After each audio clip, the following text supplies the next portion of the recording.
Bonjour à tous, j'espère que vous allez bien. Alors aujourd'hui, j'avais envie de vous parler d'un livre suite au décès de Pierre Soulages il y a plus de 2 semaines. Un livre qui a été écrit en 2019 par Christian Bobin, un livre qui s'intitule Pierre, virgule, qui a été publié aux éditions Flammarion et que j'ai eu la chance de redécouvrir cette semaine et que je me suis dit justement que j'allais vous le présenter.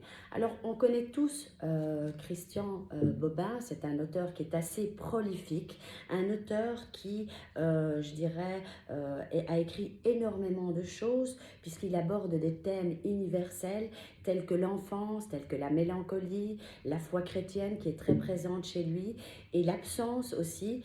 Et ces ouvrages sont assez particuliers et c'est le cas aussi dans ce livre parce que ce sont souvent des ouvrages où il utilise une véritable prose poétique et je dirais que ces ouvrages, comme les tableaux de Soulages, invitent à une forme de recueillement et même à une sorte de méditation. Alors, c'est vrai que pourquoi j'aime justement, et pour parler de l'histoire, enfin, ou pour parler du peintre Soulages, pourquoi est-ce que j'ai choisi un livre justement de Christian Bobin? Parce que pour parler ou commenter une peinture, il faut souvent être poète. Et si le peintre est philosophe, ce qui est le cas pour moi, pour Pierre Soulages, concernant Pierre Soulages, et je vous l'expliquerai pourquoi, eh bien le poète se doit de l'être aussi. Et c'est vrai que Christian Bobin, parfois, on est pris dans ce livre parce qu'on a l'impression que ce livre est une véritable envolée lyrique écrite en hommage à Pierre Soulages. Alors c'est vrai, c'est une lettre qui est écrite au peintre pour lui dire son admiration et qui raconte un voyage fictif que Christian Bobin entreprend le 24 décembre, jour des 100 ans à l'époque en 2019 de Soulages, pour lui remettre 2 exemplaires d'un livre. Et c'est une lettre qui est véritablement une lettre d'amour pour la peinture de Pierre Soulages. Alors, ne vous attendez pas dans ce livre à une biographie, parce qu'on est loin de ça. On est juste finalement dans une histoire de voyage, où à travers ce voyage, l'écrivain s'adresse au peintre et il s'imagine rendre visite à l'amant du noir qui vit dans le donjon blanc. Et Bobin se situe dans ce livre entre l'essai philosophique, la prose poétique et le journal touchant de l'intime. Et c'est vrai que c'est un livre qui est véritablement méditatif et rêveur. Et je le dis d'ailleurs dans l'introduction d'hier, Popin est un poète qui est un véritable tailleur de mots qui peaufine ses phrases, qui les sculpte comme de véritables œuvres d'art. Et parfois, dans ce livre, vous aurez l'impression de devoir relire une phrase, un passage, pour en saisir tout le sens. Et c'est vrai qu'on est déstabilisé au premier abord par la forme du roman, parce que c'est pas un roman, il s'agit de fragments. C'est comme si l'auteur a fait un choix, il a pris par-ci par-là des éléments dans son texte. Et c'est vrai aussi qu'il en résulte par moments un sentiment de décousu. Mais une fois qu'on dépasse ce stade-là, on se laisse porter par les mots. Alors ce qui me plaît dans ce travail, c'est que dans un monde aujourd'hui, et Bobin le souligne très très bien, dans un monde aujourd'hui où on est inondé d'images, que ce soit des images par la télévision, les panneaux publicitaires, que ce soit par la télévision, eh bien les tableaux de Soulages sont des tableaux finalement qui ne parlent que pour eux-mêmes.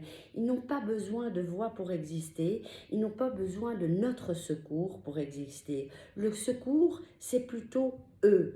Ils sont face à un mur et ils méditent. Et le mur qu'ils contemplent, c'est nous. D'ailleurs, il faut savoir qu'en 1948, Soulages signait un texte en disant qu'il congédiait, et je dis bien qu'il congédiait, toute tentative d'explication de ses peintures Et il poursuivait en disant que la peinture finalement ne transmet pas de sens, mais elle fait le sens. Et c'est vrai finalement, mettez-vous dans un outre noir, vous n'aurez jamais été regardé autant de votre vie.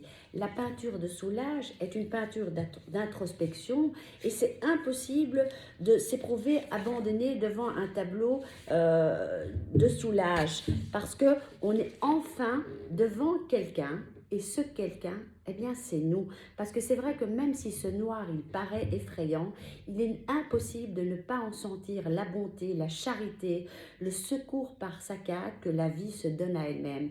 Parce que c'est vrai, on pourrait se dire que c'est une peinture finalement qui parle de mort, mais non, justement, elle parle avant tout plus que jamais de vie.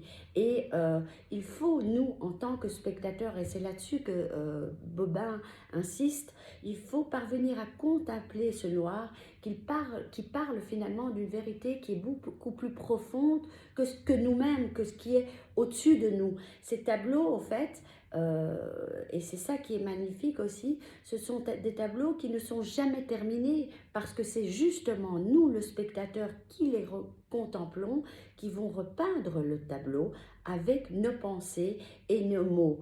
Et finalement, ces tableaux, ces outres noirs qui se ressemblent tous, eh bien, l'auteur insiste sur le fait que c'est dans cette peinture, la force qui fait la peinture de Soulages, c'est sa puissance de renouvellement.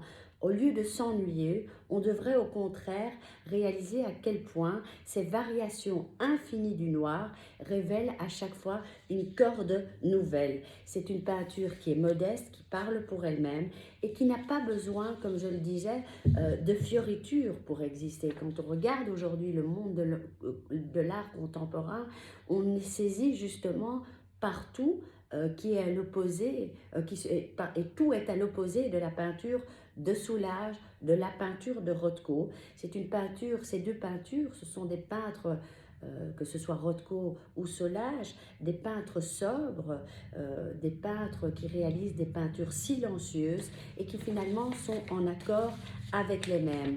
Je vous rappelle, et il en parle aussi également, sur l'importance d'aller visiter les peintures au musée Fabre de Montpellier ou à Rodez, voir justement les vitraux de la cathédrale de Conques qui ont inspiré, parce que cette cathédrale est un chef-d'œuvre de l'art roman, qui ont inspiré justement Pierre Soulages pour réaliser des créations exceptionnelles, des vitraux, 104 plus exactement, pour ce projet qui, depuis son enfance, cette abbaye n'a cessé finalement de l'attirer et lui a donné sa véritable envie de devenir peintre et de se lancer dans la vie artistique, il le dira lui-même. Alors, je termine par une chose, c'est vrai que par moments le style l'emporte sur ce qu'il raconte et que par moments moi-même je m'y suis perdue, mais c'est un livre qu'il ne faut pas lire d'une traite, il est tout petit d'ailleurs, on peut le reprendre, lire des phrases, s'arrêter et recommencer, et c'est ça qui nous permet aussi de digérer ce livre, comme ces peintures qui ne se regardent pas et tchic-tchac, les choses sont faites, mais qui doivent se digérer.